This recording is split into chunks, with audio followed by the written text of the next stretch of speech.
wanted to start just by saying that I know that you're going through a lot.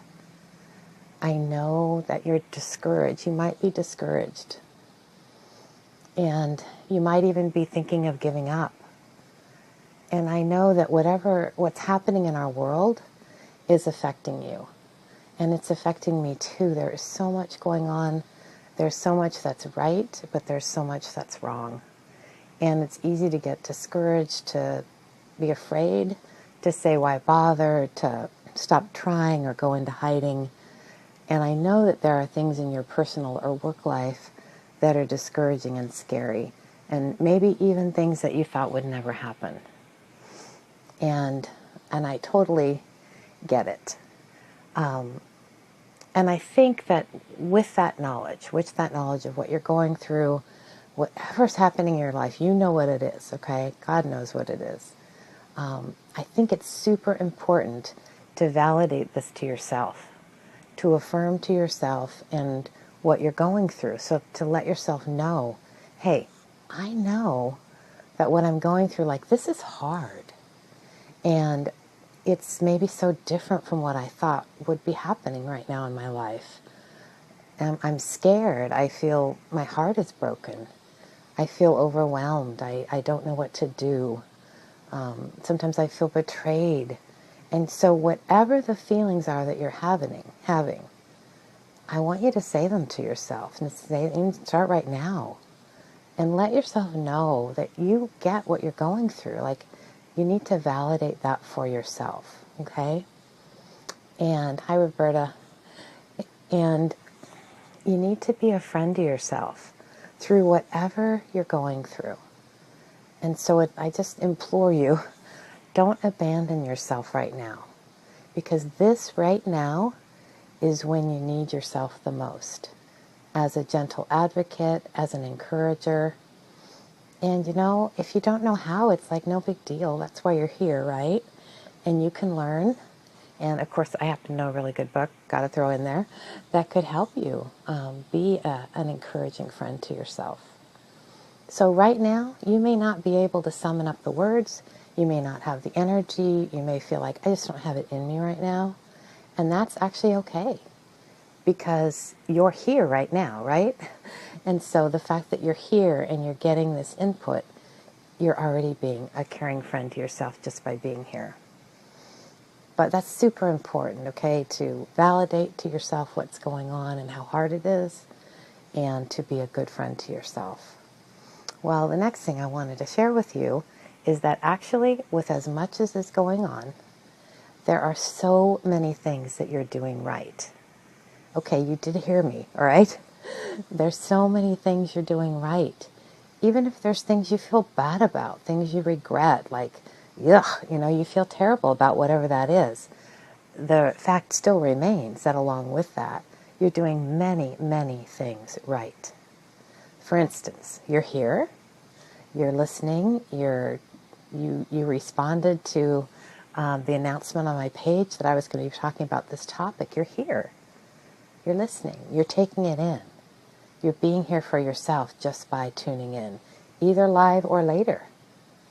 You're carrying on. Whatever it is that's going on, you're still carrying on. Maybe barely, but you are, okay? And you're making hard choices, or maybe you're thinking about making them.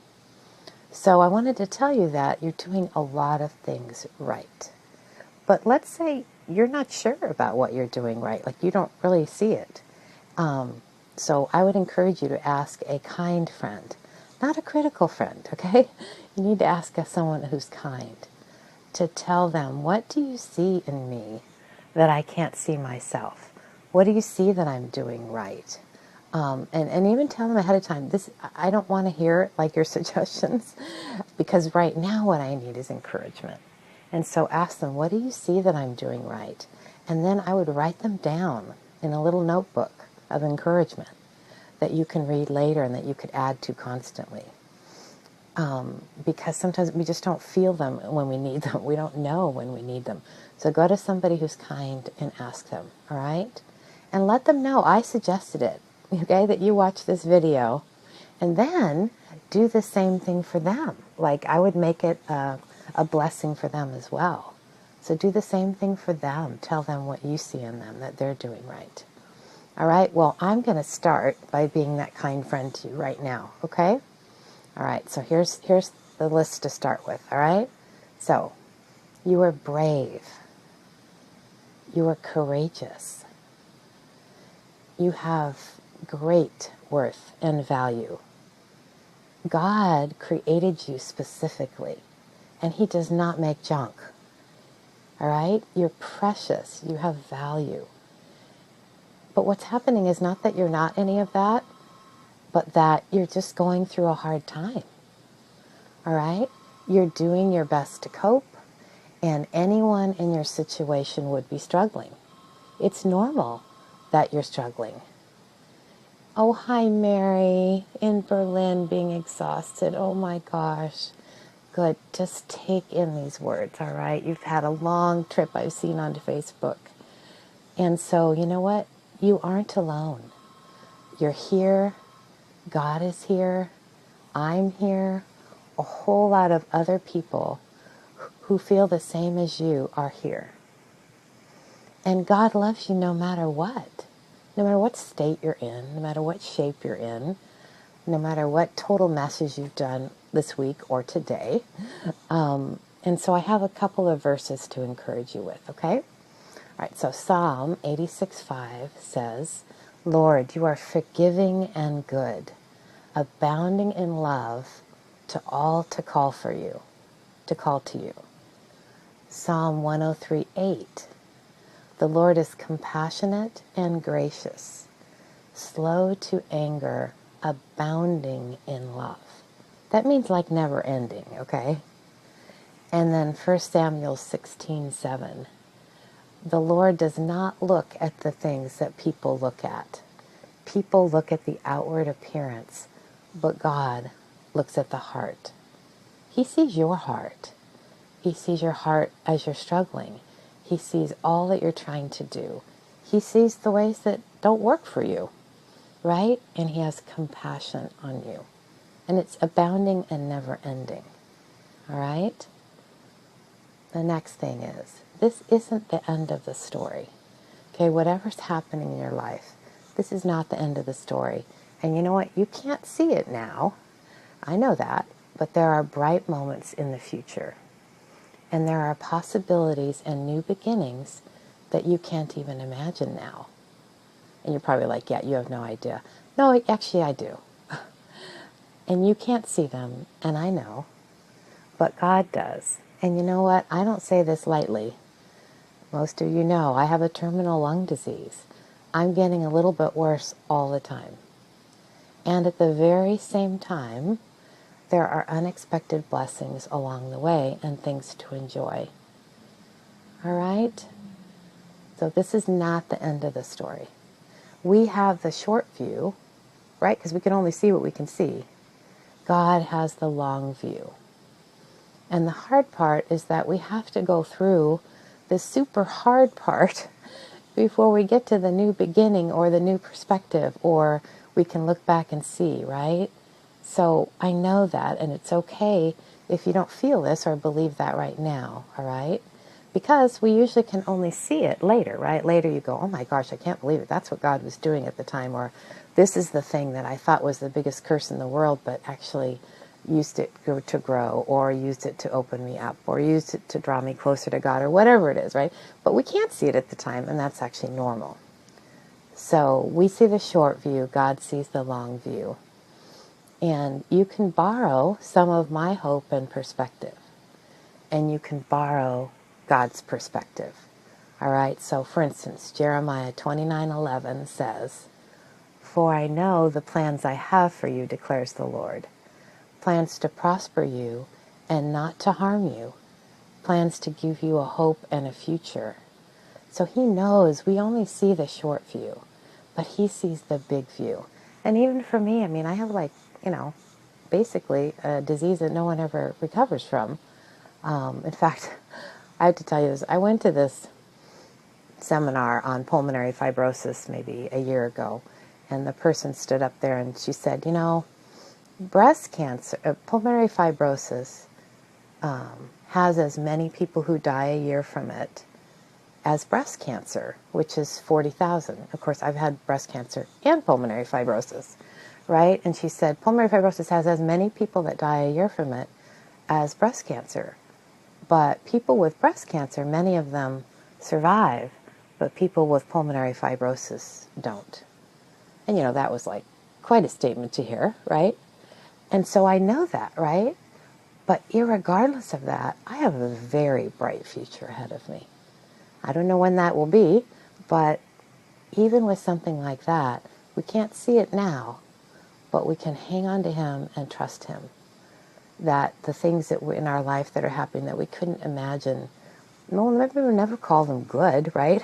But we can't imagine that things will be different. We can't imagine we'll have hope again, or we can't imagine there could be something positive again.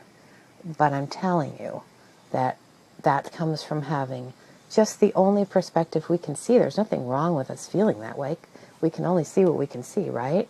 But fortunately, we do have God with His perspective that we can hang on to and believe and trust, even when we can't see it. Okay? So that leads into my next thing I want to encourage you with, which is to cling to God. And I want to tell you that it does not matter if you've been distant from Him. It doesn't matter if actually you've never been in a close relationship with Him. Because the reason it doesn't matter is because He is here waiting for you with arms open wide. No matter what's happened, doesn't matter. You can run to Him and let Him love you and carry your load. So here are some verses to encourage you. James 4:8 says, "Draw near to God, and He will draw near to you." And Matthew 11:28-30 says, "Come to me, all who are weary and heavy laden, and I will give you rest.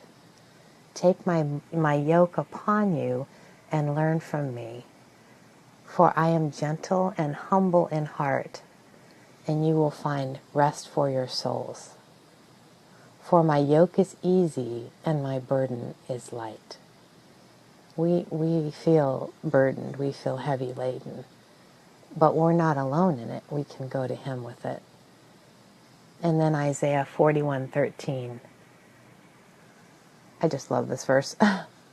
"For I am the Lord your God, who takes hold of your right hand and says to you, 'Do not fear, I will help you.'" Notice He doesn't say you got nothing to be afraid about. He says, I'm with you. You got something to be afraid about. So you need to take my hand and I will help you. And then Psalm 147:3 says, "He heals up the brokenhearted and binds up their wounds." That means you, okay? That means me. So you can go to God, for instance, and maybe say something like this. Lord, I need you. I'm sorry if whatever, right? I haven't been trusting you. I've been ignoring you. I didn't even know you were there. Whatever. It doesn't matter what it is, okay? Please forgive me. And Lord, help me. Please bring me help in the ways I can't see or even imagine. That's His specialty, by the way. Please intervene to help me in this situation. It won't be what I think it is with the way, but I know that you can. And most of all, help me cling to you when I'm discouraged, when I'm anxious, when I'm overwhelmed, because I need you. And I need your wisdom. I need your perspective. I need your hope. I need your love. You can just tell Him that.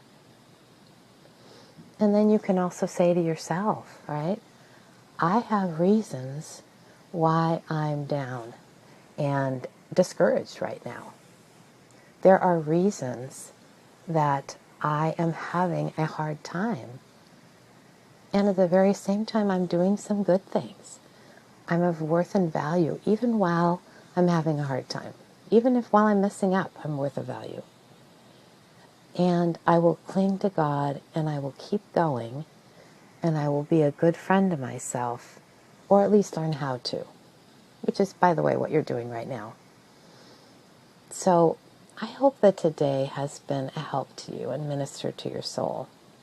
I just felt such a heaviness this week, and I just really felt compelled to just give general encouragement this week based in Scripture, based on being an ally and an advocate to yourself, based on being a friend to yourself no matter what you're going through, and turning to God for His hope, His perspective, all of that, His comfort, all right?